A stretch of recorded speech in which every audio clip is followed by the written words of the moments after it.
문재인 민주당의 박범계 씨가 법무부 장관 후보자가 되었죠.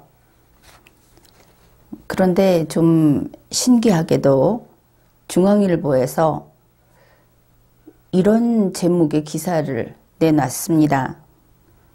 패싸움 자퇴, 꿈은 여가부 장관, 자서전 속 비행 청소년 박범계. 그러면은 이제 인사청문회를 앞두고 있는 박범계 후보자 입장에서는 이 기사가 호의적으로 느껴지겠습니까? 그렇지는 않겠죠. 그런데 굳이 중앙일보가 이러한 보도를 했다. 그러면은 우리 국민들에게 모든 정보를 제대로 알려줘서 그래서 인사청문회가 제대로 될 수 있도록 그런 충정에서 중앙일보가 이런 뉴스를 내보낸 것인가, 그렇게 생각을 해볼 수 있겠습니다. 문재인 씨는 지난번에 조국 씨 때에도 그랬고 이런 이야기를 했죠. 국민의 청문회를 겪는 것은 당연하다. 그렇다면은 박범계 씨가 부적절한 인물이다 하는 것은 국민의 청문회를 통해서 밝혀질 수 있겠구나, 그렇게 생각을 할 수 있는 겁니다. 이 제목에서 보면은 패싸움을 하고 학교를 자퇴하고 비행 청소년, 그랬던 박범계라는 인물이 법무부 장관 후보자로서 적절한가? 우리 국민들은 일단 이 몇 개의 단어에서 이건 부적절하다, 그런 판단을 할 겁니다. 이 뉴스의 내용을 가지고 박범계 씨 이야기를 한번 좀 깊이 있게 이렇게 해보기로 하죠. 박범계 씨는 중학교 2학년 때부터 삐뚤어지기 시작했다, 그렇게 밝혔다고 합니다. 쭉 그 자서전 내용을 가지고 풀이를 한 것이죠.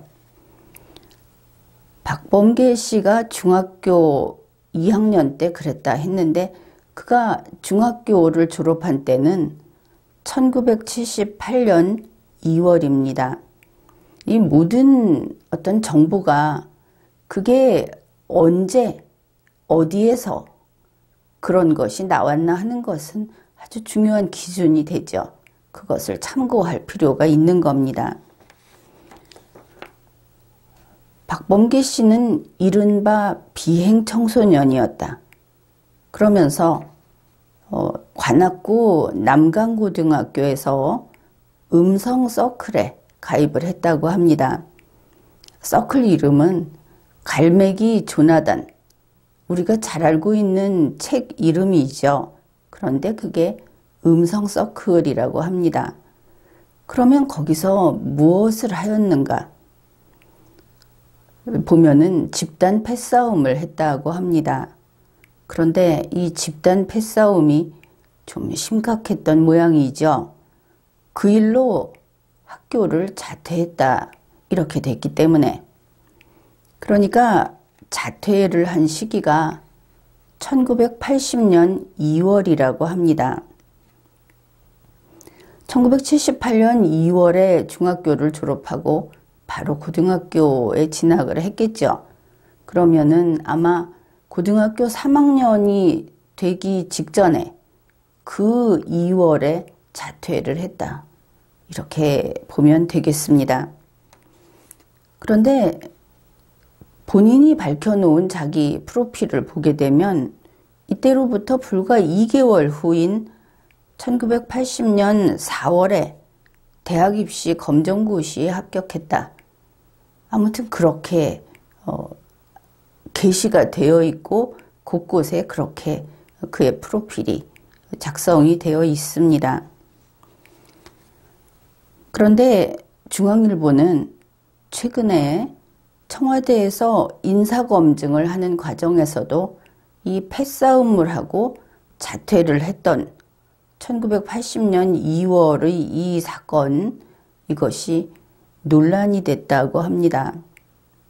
그 정도까지 된다면은 부적절한 것이 아니냐 하는 이야기가 나왔던 모양이죠. 스스로 하는 이야기가 이렇습니다. 자퇴를 한 후에도 한동안 방황을 이어갔다.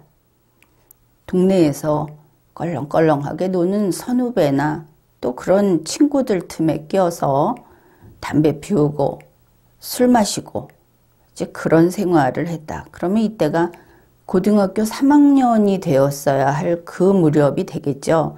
그리고 검정고시가 4월에 합격을 한 거로 본다면은 그때까지는 안 그랬나 싶기도 합니다. 그런데 남들 같으면 대학 입시 준비를 할 그때 이렇게 스스로도 이야기하듯이 좋지 않은 생활을 했다. 그것을 알 수 있습니다.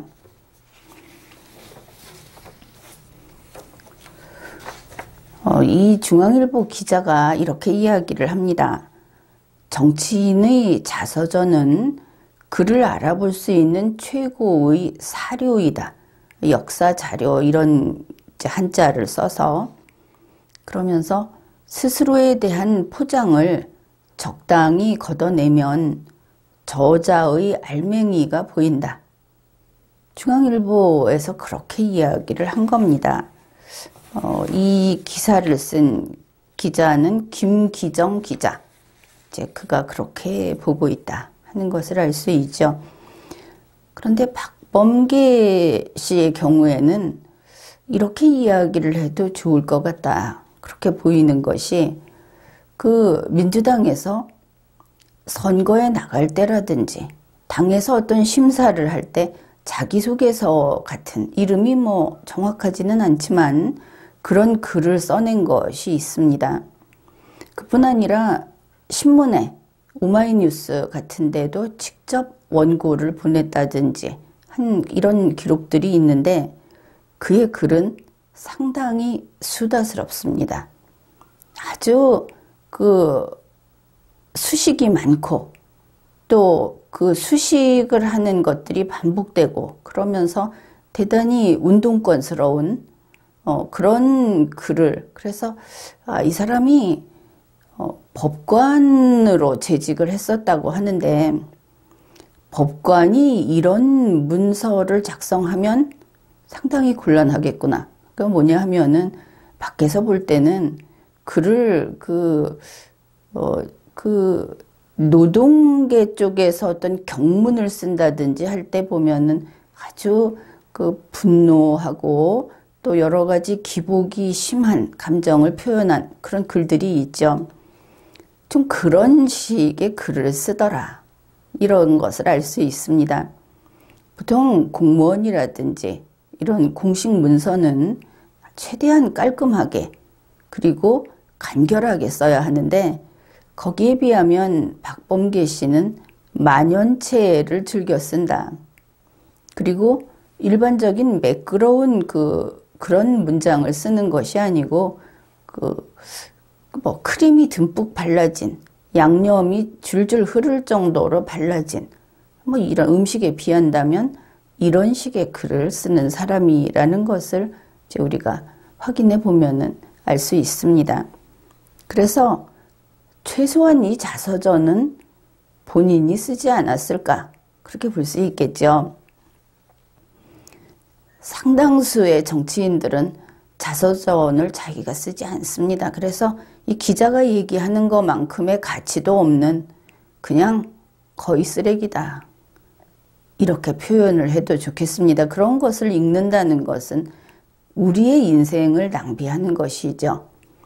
자기 스스로 자기의 뜻을 쓴 것이 아니고 그 사람에게 장식을 붙여주듯이 만든 것을 책이랍시고 내놓는 것. 이건 반드시 고쳐야 할 페이스이다. 그렇게 봅니다. 어린 시절 이야기도 했던 모양입니다. 충북 영동군 심천면 양목리에서 이남 3녀 중에 셋째로 태어났다. 그래서 박범계 씨를 충청도 사람이다 이렇게 말을 하기는 상당히 어렵다고 봅니다. 설령 거기서 태어났다 하더라도 거기를 자기의 고향이다. 단지 거기서 출생만 했다. 그 이후에 거기에서 나고 난 이후에 자라면서 그 고장에서 친구도 있고 고향의 들판하고도 친구가 되고 거기에 추억이 몇십 년 쌓이고 이래야 거기 출신이다 이렇게 말할 수 있는 것이죠. 단지 거기서 태어났다. 그것은 고향이라고 하기는 부족하다 이렇게 봅니다. 태어나기는 충북 영동군 심천면에서 태어났다.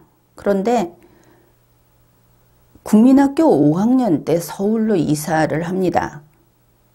그리고 나서 이 사람 기록을 보면 1975년 2월 서울 은천국민학교를 졸업한 것으로 되어 있습니다. 관악구 봉천동 있는 그쪽의 은천국민학교라고 합니다. 그리고 나서는 중학교, 고등학교, 검정고시하고 대학교 다 서울에서 나온 것이죠.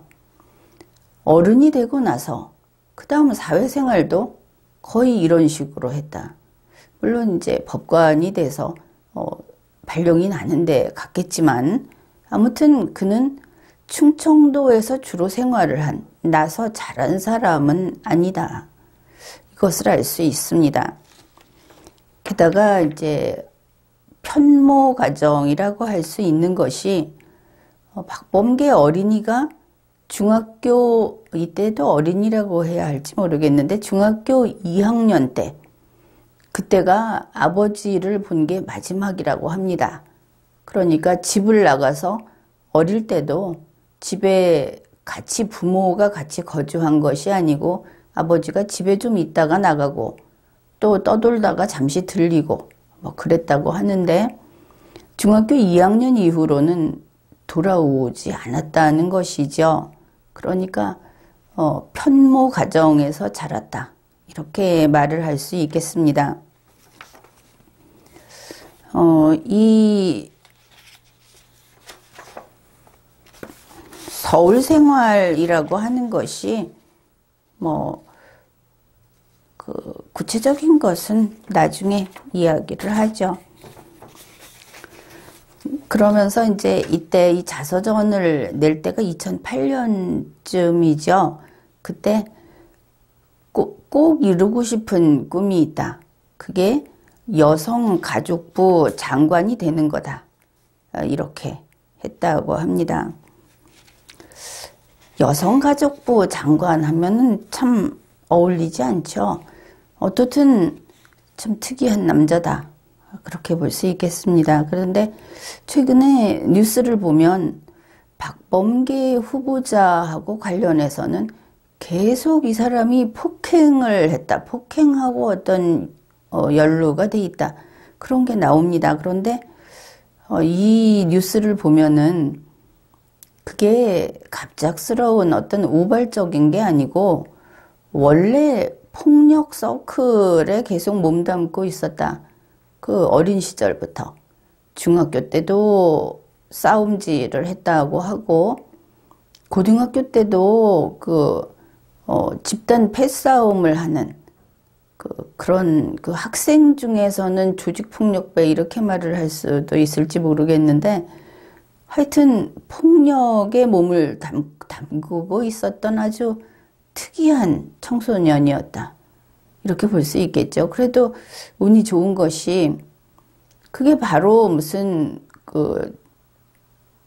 청소년의 감옥 같은 데로 들어간다든지 이렇게 전과자로 이렇게 가지를 않고 무사히 대학도 가고 했던 것을 보면 운이 좋았던 것이다. 이렇게 판단을 할 수 있겠습니다.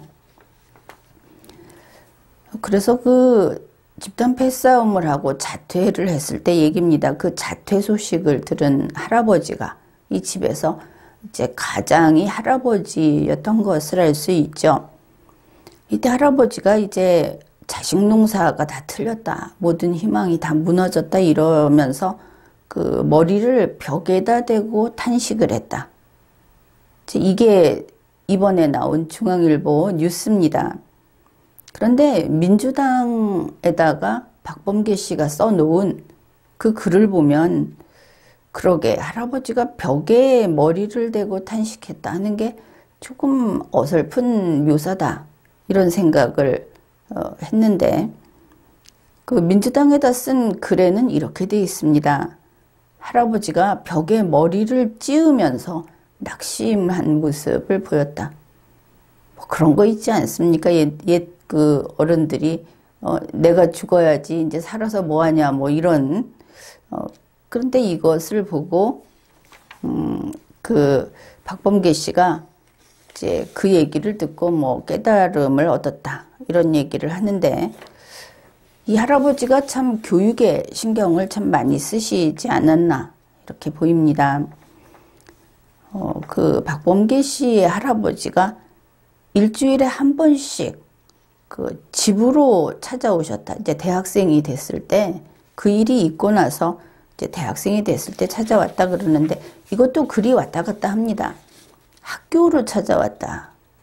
그렇게도 하니까 이제 이 할아버지 얘기는 또 계속 한 번 더 하게 될 텐데 할아버지의 얘기를 듣는 순간 번쩍 눈이 뜨이며 정신을 차리게 됐다. 이게 중앙일보에서 소개하고 있는 자서전 내용입니다. 그래서 이 박범계 씨가 정신을 차리고 뭐를 했느냐. 그 다음 얘기가 방위로 파출소에서 근무했다. 이렇게 나옵니다. 그런데 우리가 찾아본 바로는 검정고시 준비를 했는가. 그런데 2달 준비해갖고 합격을 했구나. 이렇게도 보일 수 있고 검정고시는 언제 접수를 해서 언제 시험을 보는지 모르겠는데 시간이 좀 더 걸리지 않았을까. 2월에 자퇴를 했는데 4월에 검정고시를 봐서 합격을 했다고 하니까 그 시간 흐름이 좀 납득이 좀 잘 안 됩니다. 어떻게 돼가는지는 모르겠고 이제 그런 일이 있었다. 그 다음에 한 게 방위로 파출소에서 근무했다. 이렇게 됩니다. 1985년 1월에 보충역으로 만기 제대를 했다. 그렇게 나와 있습니다. 그리고 같은 1985년에 연세대학교 법대에 입학을 했다. 이때가 24살이었다고 합니다. 그러면은 방위로 근무하면서 입학시험을 봤겠죠. 1월에 만기 제대를 했고 입학식은 3월에 하니까 시험 보고 이런 것은 더 그 전에 했겠죠. 그래서 그렇게 됐다 하는 그 이야기를 하고 있는데 이제 대학 간 데까지 이야기를 했죠. 그래 할아버지가 너는 그 데모 좀 하지 마라 이렇게 됐겠죠. 그런 거 하지 말라고 일주일에 한 번씩 찾아와서 당부를 하셨다고 합니다. 그런데 박범계 씨는 민주당에 이렇게 스스로 자기의 이제 지금까지 어떤 일을 했나를 소개하는 글에서 이렇게 써놨습니다. 타는 목마름으로 민주화를 외치는 목소리에 동참하고자 했다. 그렇게 썼습니다. 할아버지 얘기를 이때부터 안 들었구나. 그런 것을 알 수 있죠. 그리고 그 자기소개 여기다가 이번 신문에서는 얘기를 안 했는데 민주당에 쓴 글에서 이제 이 사람이 과대표를 했다고 합니다. 그런데 이렇게 써놨습니다. 타는 목마름으로 민주화를 외치는 목소리에 동참하고자 저는 과 학생회장으로 활동했습니다. 그래서 이게 참 이상해가지고 우리가 보통 대학에서 학과별로는 과대표가 있고 단과대학별로는 단과대학 학생회장이 있죠. 그리고 그 학교 전체 총학, 그래서 총학생회장이 있습니다. 그런데 박범계 씨는 자기가 과학생회장이었다. 그래서 이 당시에는, 이 당시 연세대학교 그 법대에서는 과의 학생회장을 따로 둔 모양이다. 과별로 전부 학생회장이 있었구나. 이제 그렇게 생각을 해봅니다. 어떻든 정의감에 불타는, 나름대로의 정의감에 불타는 대학생이었다. 그것을 알 수 있죠. 그렇지만 아무래도 이상한 것이, 우리가 잘 알고 있는 그 국민의힘의 전 그 원내대표였던 심재철 의원. 심재철 의원은 서울대학교 총학의 학생회장이었죠. 또 요즘에는 뭐 머리가 망가졌다 이런 소리를 듣고 있는 유시민 씨. 그는 서울대학교 단과대학의 학생회장이었습니다. 그런데 이제 추미애 씨의 뒤를 이어서 법무부 장관이 되겠다고 하는 이 후보자 박범계 씨는 연세대학교의 과학생회장이었구나. 과대표가 아니고 과학생회장이었구나 하는 것을 알 수 있습니다. 그리고 이 박범계 씨가 대학생 때부터 얼마나 이런 보통 좌익활동이라고 할까, 정치활동이라고 할까, 이런 것을 아주 거기에 심취해 있었나 하는 것은 그 부인 주미영 씨의 얘기를 통해서도 알 수 있습니다. 디트뉴스 24라고 이게 대전을 기반으로 하는 그런 뉴스인데, 여기에서 주미영 씨가 바라본 박범계 국회의원이라고 해서 이제 직접 인터뷰를 한 기사가 실렸었습니다. 여기에서 이렇게 이야기를 합니다. 학교에서 그 학번이 2학번밖에 차이가 안 나는데도 4년 내내 교정에서 한 번도 마주친 적이 없다. 그것도 그럴 것이 남편은 주로 데모하고 술 마시고 그렇게 보냈기 때문에 만날 일이 없었다. 이렇게 이야기를 합니다. 그런데 처음으로 데이트를 하게 됐을 때, 처음 데이트에서 어디 갔느냐 하니까 세종문화회관에서 이상한 공연하는데 보러 가자. 그래서 거기를 따라갔답니다. 그랬더니 그게 민예총에서 주관하는 그런 어떤 공연인데, 무대를 온통 빨간 천으로 장식을 하고 공연 중간중간에 팔을 치켜들고 구호를 외치고 해서 이거 이상한 사람이 아닌가 그런 생각을 했다고 합니다. 그러니까 그런 대학생, 그런 나중에 그런 박범계 씨, 그렇다는 것을 알 수 있죠. 그 정의감이 아주 투철한 그런 젊은이였다.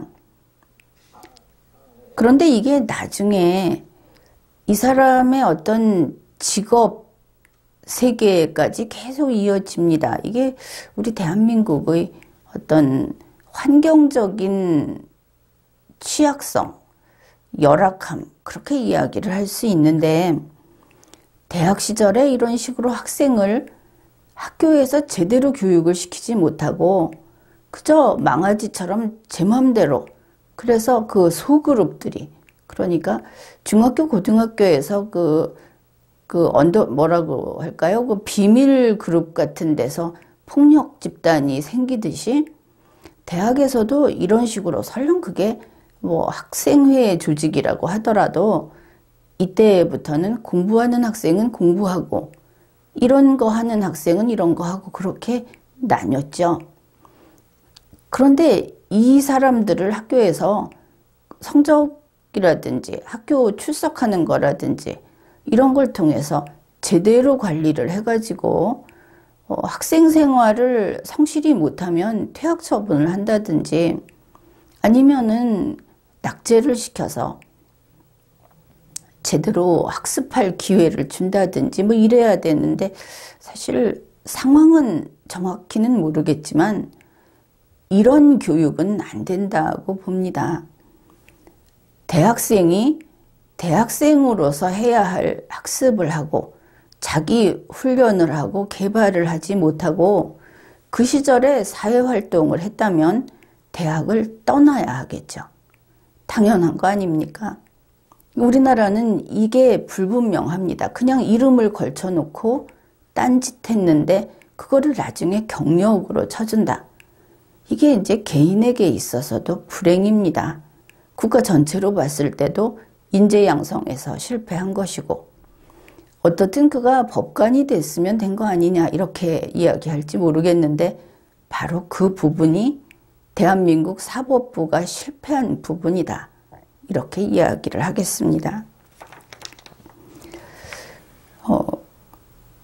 그 정의감 얘기는 이제 이 시험에 합격하고 나서도 이 사람이 어떤 그 그룹, 어떤 소조직 이쪽에 계속 그 발을 담그고 활동을 하면서 지금까지 오게 된 거죠. 지금 문재인 민주당에서 정치를 하는 사람들은 우리 대한민국 전체로 봤을 때는 대다수의 생각과는 다른 작은 그룹의 생각을 가지고 키워온 사람들입니다. 사실 지금 숫자도 적죠. 전체 국민에 비하면 적습니다. 이렇게 생각을 하면 됩니다. 우리 5,100만 전체 국민이 그것은 이런 것이다. 사람마다 생각이 있죠. 그렇게 보는 대체적인 거에서 벗어나서 아주 독특한 얘기를 합니다. 소수자 중심으로 가자. 우리가 하는 얘기가 옳다. 이렇게 갔을 때 그거는 공무원이 해서는 안 되는 일이다. 그것은 이런 어떤 그 국민을 대리한다든지 해서 일을 하는 사람이 취해서는 안 되는 일이다. 이렇게 생각하면 틀리지 않습니다. 만일 그 반대라면 박범계 씨와 같은, 문재인 씨와 같은 사람들은 훌륭하고 뛰어난 사람들이고 나머지 5,100만 국민은 좀 질이 떨어지는, 수준이 낮은 사람이다. 이렇게 되는 거죠. 그것은 잘못된 평가입니다. 국민은 기본 수준이고 이들이 좀 별난 거죠. 그런데 별난 사람들이 평이한 사람들을 휘저으면, 그래서 지금처럼 세상이 혼란해진 겁니다. 이 박범계 씨가 91년에 사법고시에 합격을 했고 사법연수원에 들어갔는데, 그 연수원 23기 동기생이 지금 법무부 차관 이용구 씨라는 거죠. 본인이 굳이 밝힌 겁니다. 그래서 이용구 씨하고 같이 그 연수라는 그 잡지를 만드는 팀에, 역시 소그룹이 되겠죠. 그 팀에 들어오라 해서 끼리끼리 모인 겁니다. 그랬더니 그러면 이용구 씨가 뭐 하는 사람이냐? 왜 저 사람이 이렇게 여기에서 지휘권을 가지고 있는 건가? 거기에 대해서 박범계 씨가 이야기를 합니다. 서울대학교 학생운동권의 안팎에서, 그러니까 거기 출신이라든지 뭐 학교 안에서라든지 이렇게 되겠죠. 실천하고 고민했던 사람들의 모임이 있었다. 이게 진짜 사법연수원에 있었다는 것으로 읽히는 문장인데, 이거 참 큰일입니다. 그 사법연수원에 이 자기네 딴에는 자기들의 정의를 실천하고 고민했다고 하는데, 그거 누가 승낙을 했습니까? 대한민국에는 하나밖에 없는 헌법이 있고, 그 헌법에 그대로, 헌법에 전혀 어긋나지 않고 따르는 법률들이 있는 이 시스템이 있습니다. 그거를 자기네들끼리 고민하고 실천을 한다. 거기에 순응하는 것이 도리죠. 이거는 법이라고 하는 것은 법을 몇몇 사람들이 보다 좋게 개혁한다 하는 것은 용납이 안 되는 겁니다. 이제 여기 혼란을 일으키면 안 되는 것이죠. 아무튼 그런 불순한 조직이 있었다. 이제 자기들은 이게 보다 정의롭고 보다 인권을 지키고 뭐 이런 이야기를 할 겁니다. 창의성을 발휘하고 싶으면 옷 벗고 나와야죠. 공무원 하면 안 됩니다. 그거는 그냥 그 학자로서 학문의 자유를 누리는 그때 하는 것이고, 공무원이라고 하는 의무를 지켜야만 되는 그 자리에서는 그 창의력을 발휘하면 안 되는 것이죠. 아무튼 사법연수원에 그런 게 있었다. 그게 그러면 대를 이어서 계속해왔고 또 뭐 이름이 딴 거여도 좋은데 그것을 통해서 판사, 검사, 변호사가 배출이 돼서 이들이 우리 법 시스템이 작동되는데 해석을 하고 변론을 하는 일들을 맡아왔다. 그러면 대한민국의 법 시스템은 그냥 놔두고 이 수돗물을 틀어서 국민에게 나눠주는 일을 하는 공무원들이 자기 마음대로 국민에게 이 사람한테는 물을 주고 저 사람한테는 안 주는 짓을 하면서 우리가 정의를 집행한다고 했다는 겁니다. 민주주의를 훼손했던 것이죠. 자기들 머리를 믿고. 그런데 그 머리가 삼류라는 게 지금 입증이 됐죠. 아무튼 그 모임의 좌장격인 사람이 이용구 현재 법무부 차관이다. 이렇게 얘기를 한 겁니다. 이제 그러고 나서 94년에 판사로 임관이 됐는데 뭐 어디 가겠습니까? 안 좋은 물에서 놀던 사람은 역시 안 좋은 데로 가죠. 법원 안에서 진보 성향 법관 모임인 우리법연구회에서 활동을 했다. 박범계 씨가 그랬다는 겁니다. 그 우리법연구회라는 데에 박시환, 강금실, 이광범 뭐 이런 사람들이 있었다고 하죠. 이광범 씨는 공수처장이 어떠냐 하고 지금 거명도 됐었습니다. 그런데 이거 이제 이렇게 볼 일이 아닙니다. 우리법연구회라는 게 이렇게 생각하면 됩니다. 너희법연구회. 왜냐하면 우리나라 법관 중에 우리법연구회에 속한 사람이 많습니까? 아닌 사람이 많습니까? 특히 우리 5,100만 국민 가운데 우리법연구회에 속한 사람이 많습니까? 그렇지 않죠. 이들이 적기 때문에 자기들이 리더 그룹이다 이런 소리도 하는 겁니다. 그런데 우리법이라고 하는 것이 애초에 용납이 안 됩니다. 대한민국의 법은 하나밖에 없기 때문에 그들의 법과 우리의 법이 나뉠 수 없는 것이죠. 그런데 왜 마음대로 자기들끼리 모여갖고 우리 법 이렇게 하는 겁니까? 잘못된 것입니다. 왜 우리법연구회라는 그 어떤 연구회 활동을 뭐라고 하느냐 이러는데, 그러려면 법관 하지 말고 검사하지 말고 변호사도 하지 말아야 합니다. 그냥 나가서 혼자 연기자를 하든지 혼자 민속연구가를 하든지 그러면 되는 것이죠. 그런데 공무원으로서 그들이 내리는 결론이 국민에게 강제성이 있게 집행이 됩니다.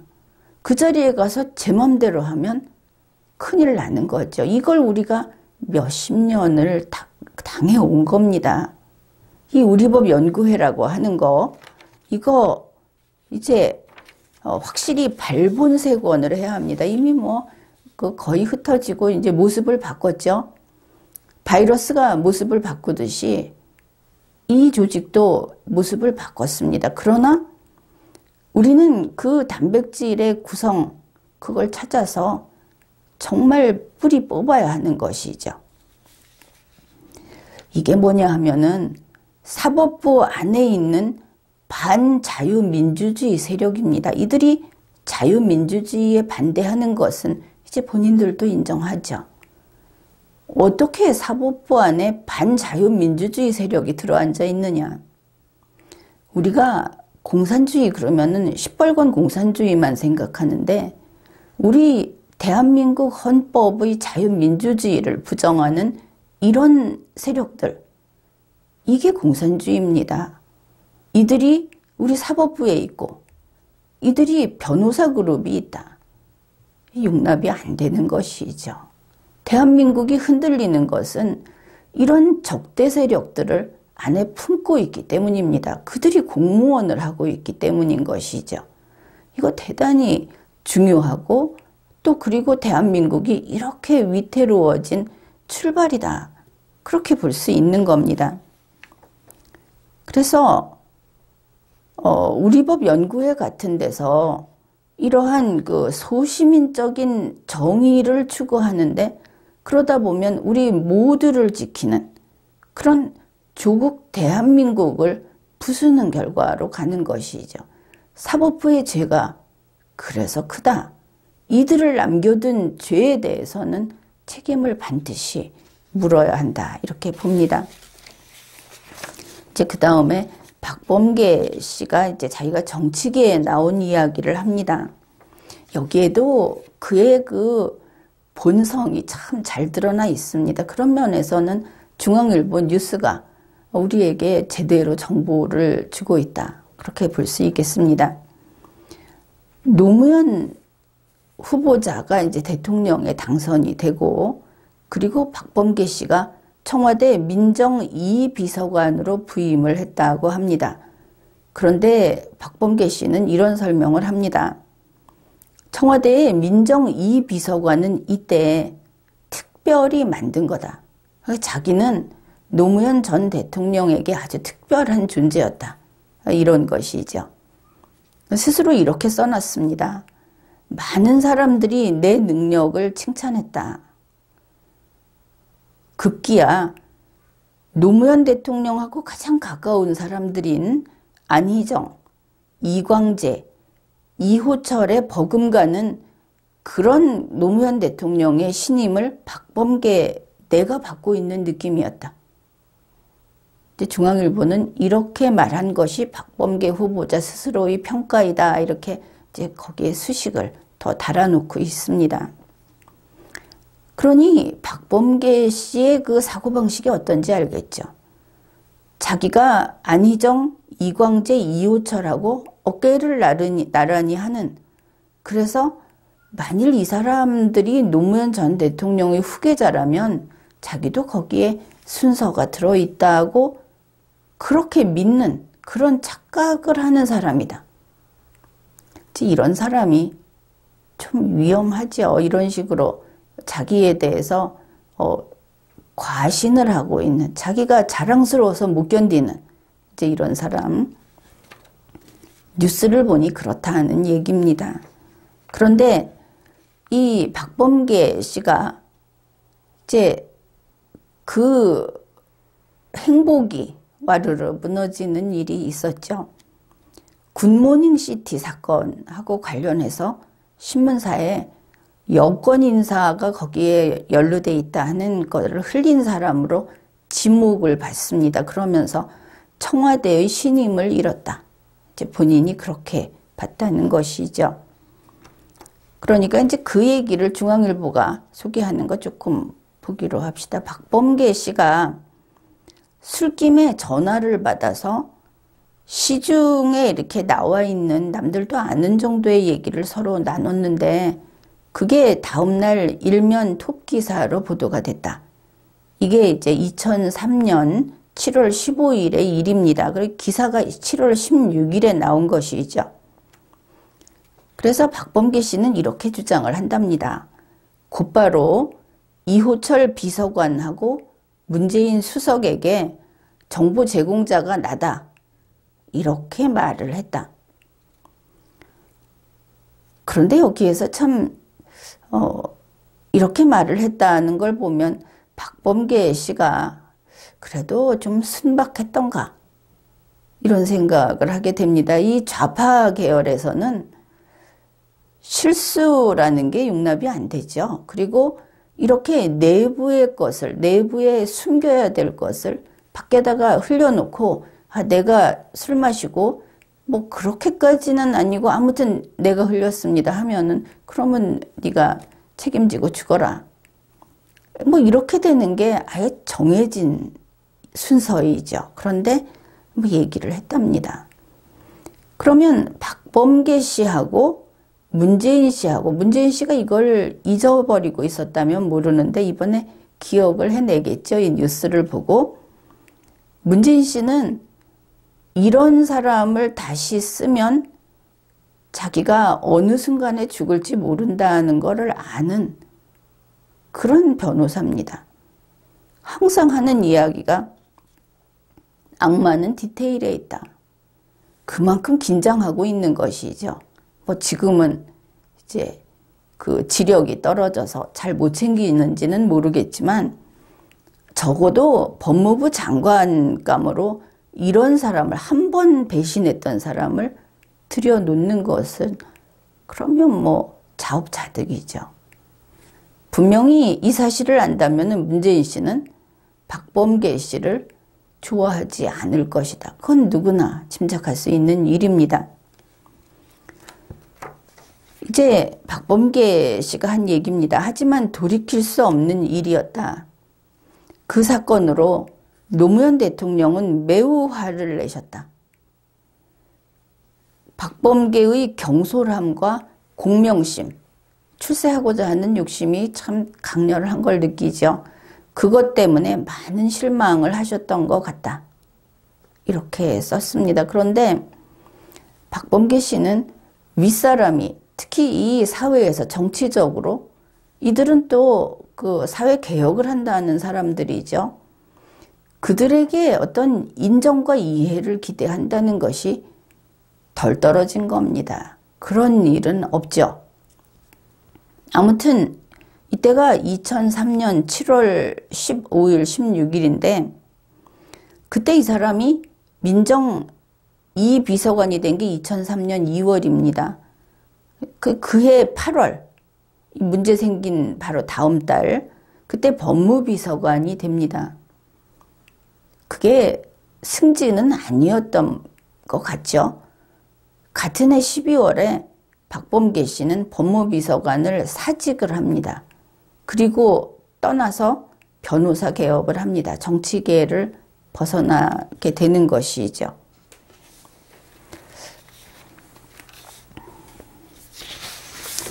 그러면은 이 사건이 뭐냐 하면은, 안 그래도 요번에 그 동부구치소 폐쇄 사건이 있죠. 이게 환자가 발생했는데 치료도 안 해주고 밖에 알리지도 않고 사람이 죽어도 그것도 숨겼다고 하던데, 이거 심각한 문제입니다. 여기에 대해서는 사실 이것만으로도 충분히 탄핵해야 하는 사건이고, 최소한 추미애 씨는 감옥에 집어넣어야 된다. 넣고 얘기하자.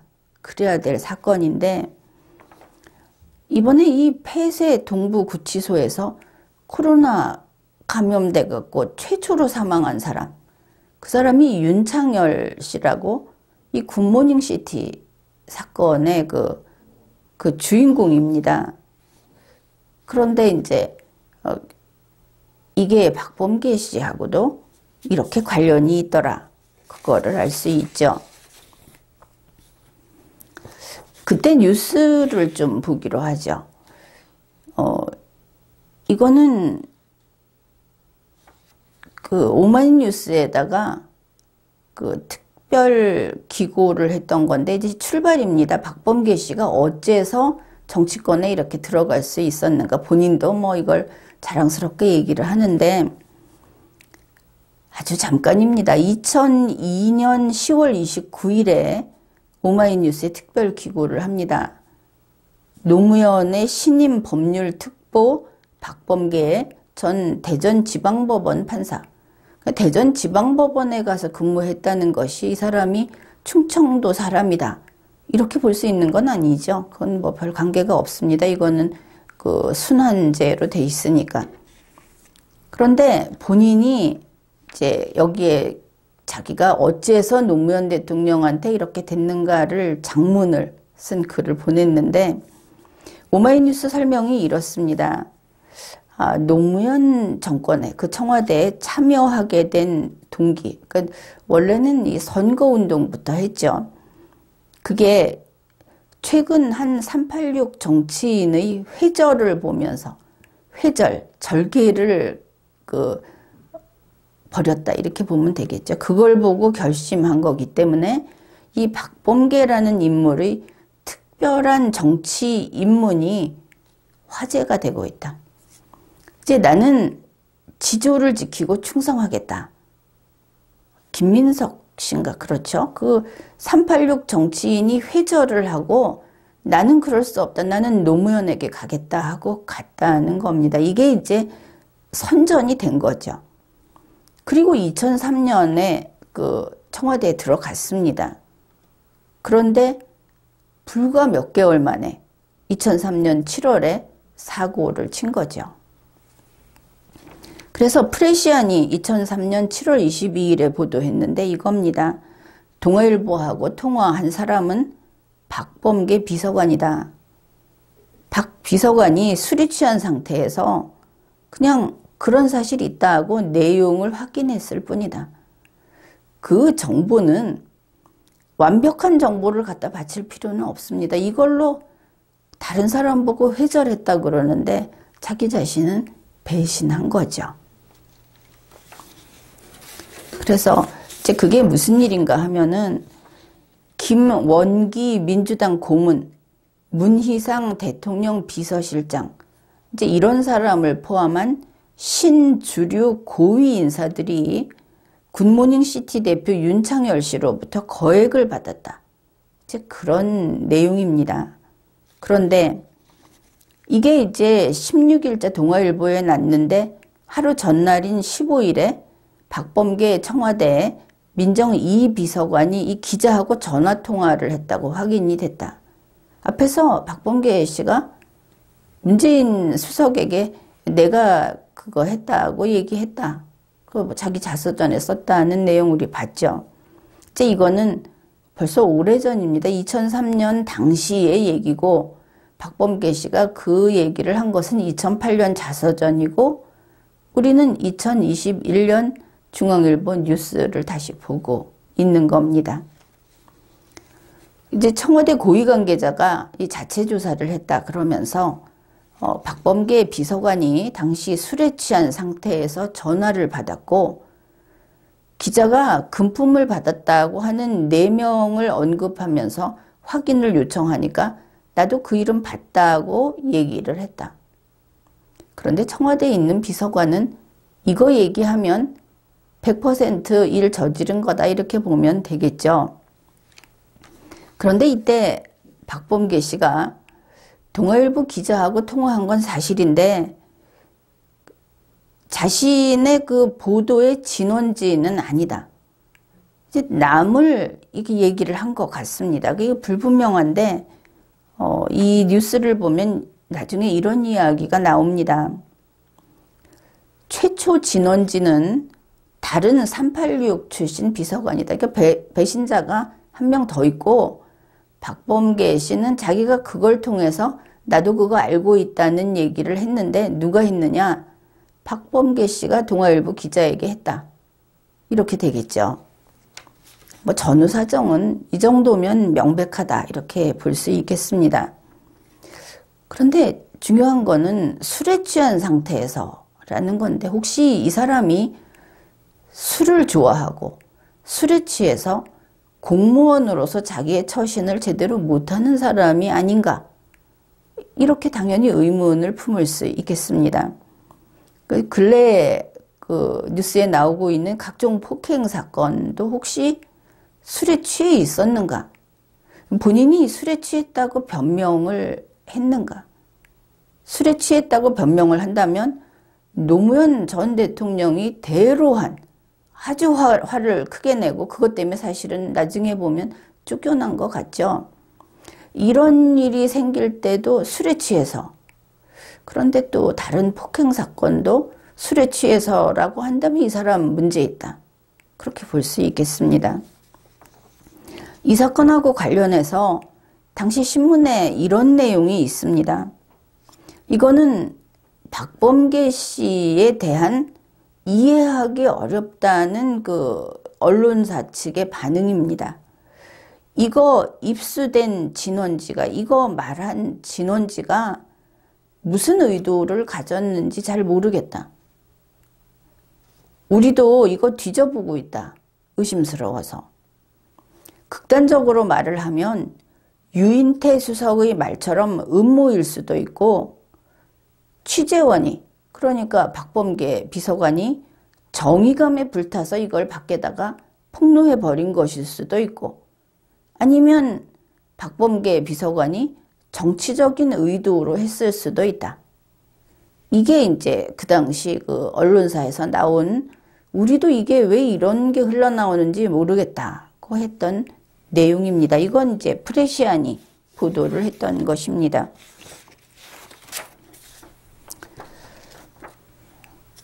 그런데 이제 마무리입니다. 박범계 씨가 자기의 자서전에서 자기가 청와대에 보면은 아주 짧은 기간이 있었죠. 그거 보면 이제 거기에 대해서 이야기를 합니다.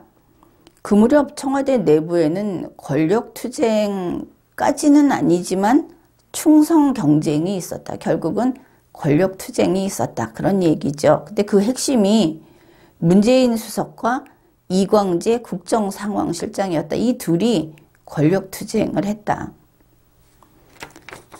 그러면서 또 하나는 문재인 수석과 이호철 비서관이 박범계 비서관에 대해서 서운함을 갖고 있었다. 그런 이야기를 본인이 했습니다. 그러면 이걸 보면 문재인 씨하고 관계가 썩 그렇게 좋지는 않구나 하는 것을 알 수 있죠. 이런 이제 뉴스를 쭉 살펴봤는데, 한 가지는 박범계 씨가 자기가 충청도 사람이다. 그거를 앞에 내세우고 있는데, 보면은 뭐 충북 영동 심천에서 태어나기는 했지만 초등학교 5학년 이후로는 떠나 있었고, 그리고 이제 지금 다시 대전 사람인 것을 어필하고 있는데, 이게 조금 흥미로운 내용이 있어서 이걸 소개합니다. 그 부인 주미영 씨가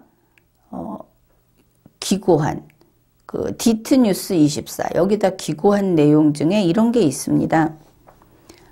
대전에 아무 연고도 없이 뛰어든 정치다. 그러니까 아마 충청도 쪽을 비빌 언덕으로 생각을 했다. 이렇게 보면 되겠죠. 그래서 대전에 아무 연고도 없이, 지금 대전에서는 이 사람이 대전 사람이다, 충청도 사람이다, 이렇게 생각을 할지 모르겠는데 부인이 얘기한 겁니다. 아무 연고도 없이 뛰어들었는데 그래도 뭔가 대전 사람이라는 걸 보여줘야 하지 않겠습니까? 그러니까 다소나마 도움이 됐으면 하는 마음으로 남편이 한밭대에 입학을 했다. 그러니까 박범계 씨가 2009년에 한밭대학교 경제학과에 편입을 합니다. 근데 그게 부인 말에 의하면 정치적인 어떤 대전의 그 연고를 하나 만들 수 있을까? 도움이 될 수 있을까 했다는 거죠. 게다가 부인도 방송통신대학교에 편입을 해가지고 나중에 거기를 나와서 충남대학교 대학원에 진학을 했다고 합니다. 이제 본인이 그런 이야기를 하고, 뭐 자녀가 있을 때 파락군 지역에 이사 가는 것 같은 심정으로 간 게 아닌가, 그렇게 볼 수 있겠죠. 박범계 씨는 2011년에 이 한밭대학교를 졸업을 했다 하는 뉴스가 나와 있습니다. 이 박범계 씨의 문제가 뭐 자기는 환경이 좀 남보다 좀 안 좋았다, 이렇게 볼 수 있겠죠. 편모 가정이니까. 그리고 거기다가 폭력 서클에서 뭐 학교도 제대로 졸업을 못하고 또 검정고시를 거치고 이렇게 해서 또 대학을 간 다음에 그 운동권에 있다가 시험에 또 합격을 해서 법관이 됐는데 계속 법관 운동권에 있었죠. 이렇게 한 다음에 정치계에 아주 깃발을 꽂고 나왔습니다. 그런데 배신자로 찍혀가지고 뭐 한 몇 개월 그 바라던 청와대에 갔는데 지금 보면은 한 뭐 1년 10개월 버티긴 했는데 그게 7월부터 12월까지는 바늘방석 아니었겠습니까? 그렇게 있다가 사표 쓰고 이제 다시 변호사 하겠다고 짐 싸갖고 나간 겁니다. 이런 사실은 기구하다고 할까? 사람들은 법관이 되면은 모든 걸 다 가진 줄 아는데 그거 그렇지 않죠. 리걸 마인드가 있고 자기가 또 그 법 해석을 하는데 자질이 있을 때 그 일이 즐거운 거지. 이게 출세길이다 하고 들어가 놓으면은 아주 쉽게 그거 집어 던지고 나오고 또 정치권에 기웃거리고 그렇게 됩니다. 결국은 이제 이런 길을 걷던 그 박범계 씨가 추미애 씨의 후임으로 추미애 씨의 박수를 받으면서 이제 그 후임이 되려고 하고 있다. 이렇게까지 온 것이죠. 그런데 이제 개인적으로 어떨까? 아까지는 그렇습니다. 이 2003년에도 배신자로 의심을 받았죠. 그 실제로 본인이 뭐 한 게 있습니다. 뭐 미국의 그 펜스 부통령이 트럼프 대통령에게 배신한 거 아니냐 이런 소리를 할 때 가장 먼저 지목을 받았다. 그거는 본인이 무슨 짓을 한 게 아니고 아직 우리 식구가 아니다. 그 같은 동지로 인정을 못 받아서 이제 그런 면이 있죠. 반대편에서 왔으니까. 그런데 박범계 씨는 소행이 있단 말입니다. 자기가 한 거죠. 그런데 이 정도는 되겠지라고 생각을 한 게 아닌가. 아니 내가 이광재나 이런 사람하고 똑같은데 내가 이거 좀 했다고 해서 뭐 이런 마음이었는지 모르겠는데 노무현 전 대통령이 그거 배신으로 인정을 한 거죠. 그러니 그렇게 노벌대발한 거 아닙니까? 그래서 배신하는 박범계다. 왜냐하면 자기가 잘나서 자기보다 윗사람이 안 보이는 겁니다. 정치적으로 윗사람, 정치적으로 자기보다 파워가 더 센 사람. 그걸 다 자기도 그만큼 된다고 착각을 하는 거죠. 그런데 지금 안희정 지사, 안희정 씨 같은 경우에 미투로 그저 정치권에서 나가고 뭐 하여튼 처벌을 받고 이렇게 됐죠. 그런데 그게 지금 박범계 씨하고 싸우고 있는 옳고 그름을 가지고 다투고 있는 상대편에서 이런 이야기가 나오고 있습니다. 그게 박범계 씨하고 무슨 일이 있고 바로 그 시기에 있었다.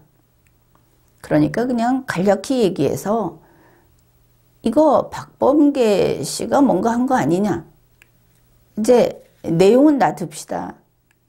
원래는 같은 정치적인 집단에 있던 사람들이 이 이야기를 하는 것이죠. 같은 그 민주당 계통이라고 하죠. 또 한 번 배신자라고 의심을 받는 겁니다. 그것도 충청도에 대한 배신이죠, 이거는. 그러면 박범계라는 인물은 배신의 아이콘이다. 무슨 배신만 하면 저 사람이구나. 이런 손가락질을 가장 먼저 당하는 사람이 박범계다. 그런데 그게 상대방한테 갔다가 배신이 아니고 계속 내부에서 배신을 한다는 겁니다. 이거는 상당히 위험하죠. 왜 배신하는가? 우리가 배신이라고 하는 것은 보통 대립하는 양측이 있을 때 건너편으로 가면서 배신을 한다. 뭐 이게 조금 체면이 사는 배신입니다. 그런데 그게 이제 죽기 싫어서 하는 배신 이런 것도 있고 한데 박범계 씨는 그게 아니고 자기가 위에 갈 수 있다. 1인자가 될 수 있다. 이제 그런 생각을 하고 있었고, 또 그건 우리가 자서전 그 기사에서 읽었죠. 노무현 전 대통령이 화를 낸 것도 그 공명심 때문이라고 본인이 자서전에 쓰지 않았습니까? 그러니까 자기가 출세하기 위해서는 물불 가리지 않고 배신도 하고, 그리고 동지적 입장에 있는 사람을 나락으로 떨어뜨릴 수도 있는 그런 사람이다. 근데 지금 나와 있는 평이 그렇다는 겁니다. 이거 상당히 위험하죠. 배신자라고 하는 것은 적보다 더 위험합니다. 이건 분명한 거죠. 그러면은 이제 근래 일들을 한번 얘기를 해봅시다. 그리고 보니 이용구 법무부 차관, 이 사람이 이제 보니까 박범계 씨하고 연수원 때부터 그 인맥이 든든한, 오래 알아오고 오래 같은 짓을 해온 그런 사람이다 하는 거를 알게 됐습니다. 그러면은 이용구 씨가 어떤 모습으로 우리에게 나타났는가? 이 사람이 2019년 말에 추미애 씨가 법무부 장관 후보 됐을 때 그때 인사청문 단장을 했습니다. 그때 나타난 거죠. 추미애 씨하고 밀착되어 있는 사람이다. 알 수 있죠. 근데 그 사람이 박범계 씨하고 그렇게 돈독한 사이다. 우리가 살펴봤습니다. 물론 이용구 씨가 얼마나 추미애의 사람인가 하는 거는 그 다음에 그 백운규 장관 때 그 변호를 하다가 그만두고 법무부 차관으로 추미애 씨가 부르니까 들어왔죠. 원전 방어를 내팽개치고 들어왔다 하는 겁니다. 이거 문재인 씨 입장에서 어떻겠습니까? 그때 지난 그 리마연 강의를 찾아보면은 그때 이제 이거를 다뤘습니다. 그런데 그때는 그랬죠. 일단은 그래도 문재인 씨가 대통령의 의자에 앉아 있으니까 추미애 씨가 이렇게 문재인 씨를 치면서 그런 짓을 하지는 않겠지. 아직은 돌아서지 않았으니까. 그런 생각을 좀 했던 건데, 그래서 문재인 씨가 백운규 장관을 버리고 추미애를 선택했다. 이제 이렇게 한번 봤습니다. 그런데 이제 관점을 좀 바꿔서 또 다른 경우도 생각해야 하게 된 거죠. 이 새로운 정보가 들어왔으니까 항상 이야기합니다. 정보가 새로 들어오면 우리가 나눠볼 수 있는 경우의 수가 가지수가 늘어납니다. 더 다방면으로 생각을 해볼 수 있는 거죠. 그럼 이게 뭐냐? 2020년 말에 추미애가 불러들이니까 원전 방어를 버리고 추미애 밑으로 달려온 게 이용구다. 사실 보면은 문재인 씨 입장에서는 원전 방어가 중요하죠. 그게 자기 일입니다.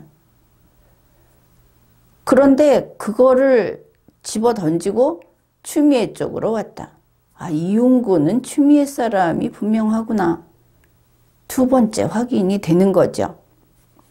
그럼 이런 추미애는 뭔가 바로 그때 이미 그때 추미애는 문재인을 배신한 거다. 이렇게 볼 수 있겠죠. 원전 방어, 이건 이제 문재인 씨가 그것 때문에 죽을 지경입니다. 굉장히 중요한 거죠. 거기에서 이용구를 빼버린 겁니다. 참 살벌한 게 정치권이다 싶죠. 그리고 역시 추미애다. 그 이낙연 추미애 국공합작 그 방송을 했는데 그것도 참조를 해 보십시오. 추미애는 상당히 그 끈질기다. 그런 겁니다. 그러면은 지금 법무부가 어떻게 되느냐. 이용구 차관이 들어가서 딱 버티고 있습니다. 추미애 잘라도. 추미애 뭐 안 나가고 있다고 또 그러는데 그 다음에 박범계를 장관 후보자로 했는데 이게 박범계가 결국은 이용구하고 그런 관계고, 그러면은 또 추미애 씨가 희망의 인간이다 한 게 박범계라고 했죠. 그러면은 법무부의 장관하고 차관이 다 추미애 사람이 딱 자리를 잡고 있게 되는 겁니다.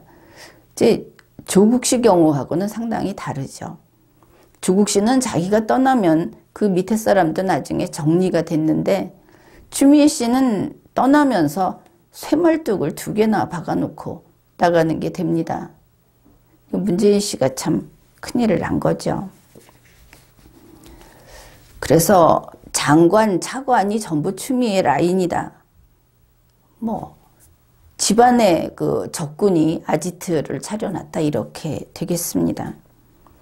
그런데 박범계 씨가 그 공명심이 대단하다. 자기가 노무현 그 2인자도 될 수 있다. 이렇게 생각을 했던 사람이라는 거 아닙니까? 그러면 이 사람이 추미애 씨에게 그냥 충성만 할 것인가? 그것도 한번 따져보기로 합시다. 지난번 그 국공합작 방송에서 추미애 씨가 지금 노리는 것은, 하나는 이낙연 대표를 쫓아내고, 지금 쫓아내려는 그 지지자들의 활동이 활발하죠. 이낙연 대표를 쫓아내고 추미애 씨가 당대표를 하거나, 이게 이제 추미애 씨가 바라는 것 중에 하나. 그리고 힘을 좀 더 키운 다음에 자기가 대선 후보로 나가는 거, 이거 하나. 이게 이제 추미애 씨가 바라는 거다. 그렇게 우리가 추론을 해봤습니다. 그러면 박범계 씨는 이제 예전의 햇병아리가 아니죠. 물론 이 사람은 하는 일마다 별로 되지도 않고 그렇게 오래 가지도 못하는데, 여가부 장관을 필생의 꿈으로 삼던 사람이 법무부 장관 후보자가 되지 않았습니까? 이제 법무부 장관이 되면, 그러면 이제 추미애 씨에게 충성하는 게 슬슬 이제 바닥을 보이겠죠. 이 사람은 원래 지금까지 해온 것으로 봐서. 그래서 추미애 씨가 만약에 당대표가 된다.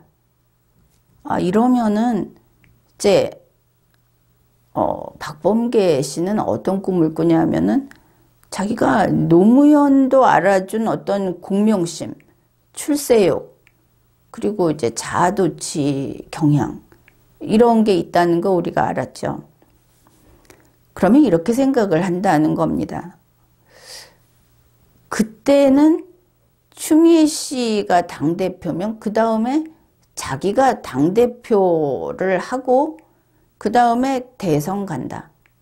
이것도 또 이제 충청권이라든지 그 민주당 쪽에 박범계 씨를 별로 좋아하지 않는 그쪽에서 나오는 얘기죠. 공개된 내용입니다. 박범계 씨가 대선 준비하는 팀도 꾸렸다. 이런 얘기 나오고 있지 않습니까? 그러니까 이 경우에는 박범계가 자기가 대선을 하면 어떨까? 근데 이제 이게 원래의 시나리오입니다. 그런데 추미애 씨가 당대표로 들어가면 추미애 씨하고 싸워야 되겠죠. 이 경우가 하나가 있고, 또 하나는 추미애 씨가 킹메이커라고 하지 않습니까? 그러니까 내가 먼저 할게. 박범계 씨가. 이게 말이 안 된다고 할지 모르는데 이 사람의 자아도취는 거기까지 간다는 거죠. 2003년 노무현 대통령 때 사건을 생각해야 합니다. 그래서 어쨌든 추미애 씨가 당대표로 가는 한 해는 2가지 케이스가 있는데 다 박범계가 대선 나간다 소리를 할 거다. 이제 이런 꿈을 꿀 수 있고, 그 다음에 추미애 씨가 이번에 대선 후보로 나가게 되면 박범계는 그럴 경우에는 추미애 씨한테 이제 충성을 하겠죠. 그래갖고 다음 대선 아니면 못해도 차차기 그쯤에는 내가 대선 나간다. 뭐 이런 그 시나리오가 가능하다. 지금 나오는 자료들을 그 종합을 해보면, 그런데 이 사람은 그 배신의 아이콘이다. 노무현 전 대통령한테도 그랬고 문재인 씨한테도 뭐 좋지 않은 그런 그 이미지가 박혀 있고, 그런데 지금 그 문재인과 추미애 사이에 이렇게 이 자리를 차지하고 들어가 있다. 이제 박범계 씨에 대해서는 이 기사를 통해서 이런 것들을 알아봤습니다. 그런데 공직자는 이러면 안 되는 거죠. 단순 명쾌해야 합니다. 그저 올바른 거 하나만 알아야지 잘못된 거를 잘 알고 그래야 올바른 것도 할 수 있다. 이건 애초에 잘못된 거죠. 세상에 악한 것과 선한 것이 있으면 악한 것을 아예 모르는 것이 그게 원칙입니다. 악한 것까지 다 아는 것이 그게 경력자다. 이거는 말도 되지 않는 거죠.